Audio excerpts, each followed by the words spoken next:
सोचिए, एक नाम जो प्रेरणा का प्रतीक था, आज उसी नाम पर लगा है राष्ट्रीय सुरक्षा के लिए खतरा होने का आरोप। जी हां, हम बात कर रहे हैं सोनम वांगचुक की। उनकी गिरफ्तारी ने एक बहुत ही चौंकाने वाला सवाल खड़ा कर दिया है कि भाई एक इनोवेटर आखिर देश के लिए खतरा कैसे बन सकता है। मतलब एक तरफ तो वो इंसान हैं जो 3 इडियट्स के असली फुनसुक वांगड़ू माने जाते हैं, और दूसरी तरफ उन पर आरोप है कि वो राष्ट्रीय सुरक्षा के लिए खतरा हैं। ये दोनों बातें एक ही इंसान के बारे में, ये कैसे हो सकता है? मतलब एक मशहूर इनोवेटर से एक कथित देश के दुश्मन तक, इसके बीच की कहानी आखिर है क्या?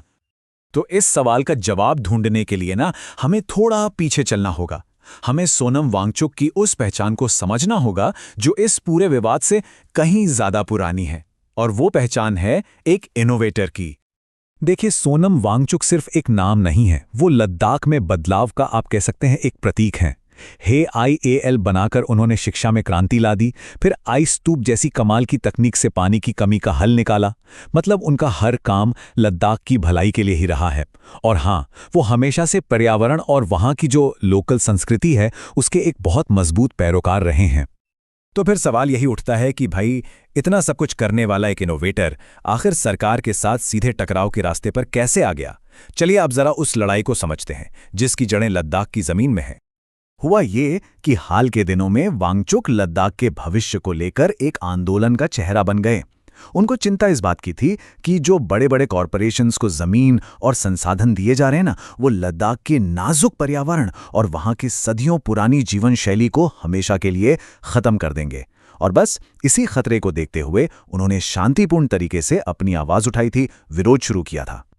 लेकिन वांगचुक के इस शांतिपूर्ण विरोध का जवाब जो प्रशासन की तरफ से आया वो बहुत ही कड़ा और कह सकते हैं कि अप्रत्याशित था।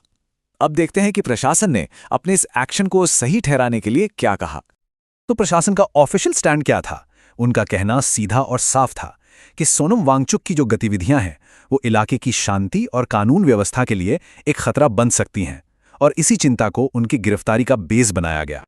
और ये कार्रवाई हुई किस कानून के तहत? ये हुई NSA यानी नेशनल सिक्योरिटी एक्ट या राष्ट्रीय सुरक्षा अधिनियम के तहत। अब ये कोई मामूली कानून नहीं है, ये समझना बहुत जरूरी है।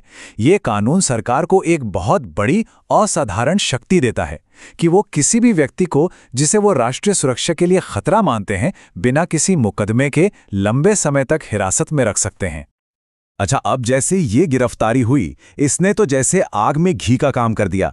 लद्दाख का जो एक लोकल मुद्दा था वो रातों रात पूरे देश में एक बड़ी बहस का सेंटर बन गया, और फिर तो हर तरफ से तीखी प्रतिक्रियाएं आनी शुरू हो गई। इस पूरी बहस में जो सबसे मुखर आवाज थी वो थी मानवाधिकार संगठनों की। उनका कहना बिल्कुल साफ था। उन्होंने कहा कि यह सीधा सीधा बोलने की आज़ादी पर, अभिव्यक्ति की स्वतंत्रता पर हमला है, और यह भी कहा कि राष्ट्रीय सुरक्षा के नाम पर असहमति की आवाज को दबाया जा रहा है। दूसरी तरफ वांगचुक को पब्लिक का जबरदस्त सपोर्ट भी मिला।